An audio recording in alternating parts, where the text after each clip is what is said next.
ഇതാണ് ചായമാൻസ എന്ന് പറയുന്ന ചീര. അപ്പൊ ചായമാൻസ എന്ന് പറഞ്ഞാല് ചീരകളില് രാജാവ് തന്നെയാണ് ചായമാൻസ. പോഷകങ്ങളുടെ ഒരു കലവറ തന്നെയാണ് ഈ ചായമാൻസ.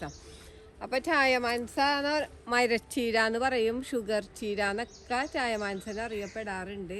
നമുക്ക് എളുപ്പത്തിൽ നട്ട് വളർത്താൻ പറ്റിയതാണ്. ഒരു പ്രാവശ്യം നട്ടാൽ മതി. നമുക്കിത് മരം പോലെ വളരണോണ്ടാണ് ഇതിനെ മരച്ചീര എന്ന് പറയണത്. അപ്പൊ ഇത് മരം പോലെ നിന്നിട്ട് നമുക്ക് എപ്പോഴെപ്പോഴും ഇതിന്ന് വിളവ് കിട്ടിക്കൊണ്ടിരിക്കും. ഇഷ്ടം പോലെ നമ്മൾ ഒടിച്ചു കഴിഞ്ഞാൽ ഇഷ്ടം പോലെ ചെനപ്പുകൾ വന്നിട്ട് നമുക്കത് ഉപയോഗിക്കാനായിട്ട് ചീരയിട്ട് നമുക്ക് തോരൻ വെക്കാം, കറി വെക്കാനൊക്കെ ആയിട്ട് എടുക്കാം.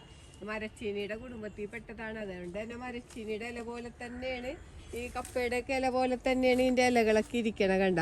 പിന്നെ ഇതിൻ്റെ ഇലകളാണ് നമ്മ തോരൻ വെക്കാനും കറി വെക്കാനൊക്കെ എടുക്കേണ്ടത്. ഇതിൻ്റെ തണ്ടുകൾ നമ്മൾ എടുക്കൂല, ഈ ഇല മാത്രമാണ് കട്ട് ചെയ്തിട്ട് എടുക്കണത്. പിന്നെ ഇത് ഒരുപാട് ഗുണങ്ങളുള്ളതാണ്. ഇപ്പം വെരിക്കോസ് വെയിനൊക്കെ ഉള്ളവർക്ക്, ഷുഗറൊക്കെ ഉള്ളവർക്കൊക്കെ ഏറ്റവും നല്ലതാണ്. വെരിക്കോസൊക്കെ കുറയാനും, ഷുഗറില്ല ഇപ്പം ഷുഗർ കുറയാനൊക്കെ നല്ലതാണ് ഈ ചീര കഴിക്കണത്.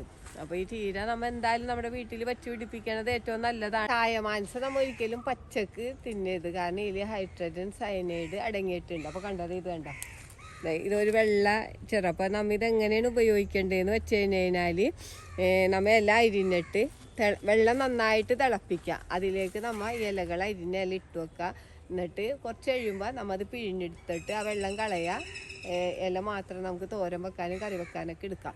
ഇതിപ്പോൾ നമുക്ക് കപ്പയിലൊക്കെ അടങ്ങിയിരിക്കണത് തന്നെയാണ്. നമുക്ക് ഈ വെള്ളത്തിലിട്ടിട്ട് വേണം നമ്മൾ ഉപയോഗിക്കാമെന്ന് മാത്രമേ ഉള്ളൂ. എന്നാലും ഒരുപാട് ഗുണങ്ങളുള്ള ചീരയാണ് ചായമാൻസ. നമ്മുടെ വീട്ടിൽ അത്യാവശ്യം വെച്ച് പിടിപ്പിക്കേണ്ട ചീര തന്നെയാണ്. കണ്ട ഇവിടെ ഒരുപാട് ചീര ഇങ്ങനെ വെച്ച് പിടിപ്പിച്ചിട്ടുണ്ട്. അപ്പോൾ നമുക്ക് ഇതിൻ്റെ ഒരു ചെറിയ കമ്പ്, ഇതേപോലത്തെ ഒരു ചെറിയ കമ്പ് നട്ടാൽ മതി കേട്ടാ.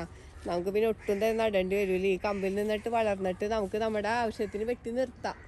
ഇതെന്ന് പറഞ്ഞാൽ നമുക്ക് മരം പോലെ ഇങ്ങനെ വളർന്നുകൊണ്ടേയിരിക്കും.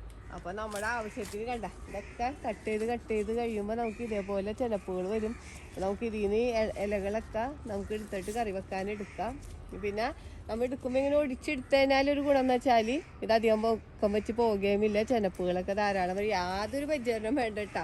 ഈ ചീര എന്ന് വെച്ചാൽ മറ്റുള്ള ചീരകൾക്ക് നമ്മൾ എപ്പോഴും പരിചരണം കൊടുക്കണം.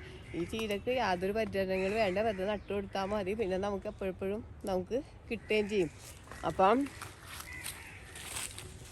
നമുക്കിത് വീട്ടിൽ എന്തായാലും നമുക്ക് ഗ്രോ ബാഗിൽ വേണമെങ്കിൽ ഗ്രോ ബാഗിൽ വളർത്താം, ചെടിച്ചട്ടിയിൽ വളർത്താം. നമുക്ക് താഴെ ഒരു പറമ്പിൻ്റെ മൂലയിലൊക്കെ എവിടെ വേണമെങ്കിലും അങ്ങനെയൊക്കെ വളർത്താൻ പറ്റിയ ചീരയാണ്. അപ്പം നമ്മുടെ എല്ലുകളുടെ വളർച്ചക്കൊക്കെ നല്ലതാണ്. അതേപോലെ കുട്ടികളുടെ വളർച്ചക്കൊക്കെ നല്ലതാണ് ചായമാൻസയുടെ ചീര. പിന്നെ സ്കിന്നിനൊക്കെ നല്ലതാണ്, ഈ തലവേദനക്ക് നല്ലതാണ്, കണ്ണിനൊക്കെ നല്ലതാണ്. അപ്പോൾ ഒരുപാട് ഇത്രയും ഗുണങ്ങളുള്ള ചീര നമ്മുടെ വീട്ടിൽ എന്തായാലും എല്ലാവരും വെച്ച് പിടിപ്പിക്കണം. അപ്പോൾ ഈ വീഡിയോ പറ്റി എന്തെങ്കിലും അഭിപ്രായങ്ങളോ സംശയങ്ങളോ ഉണ്ടെങ്കിൽ ഈ വീഡിയോക്ക് താഴെ കമൻറ്റ് ചെയ്യുക. വീഡിയോ ഇഷ്ടപ്പെട്ടാൽ ലൈക്ക് ചെയ്യുക, വീഡിയോ ഇഷ്ടപ്പെട്ടാൽ ഷെയർ ചെയ്യുക.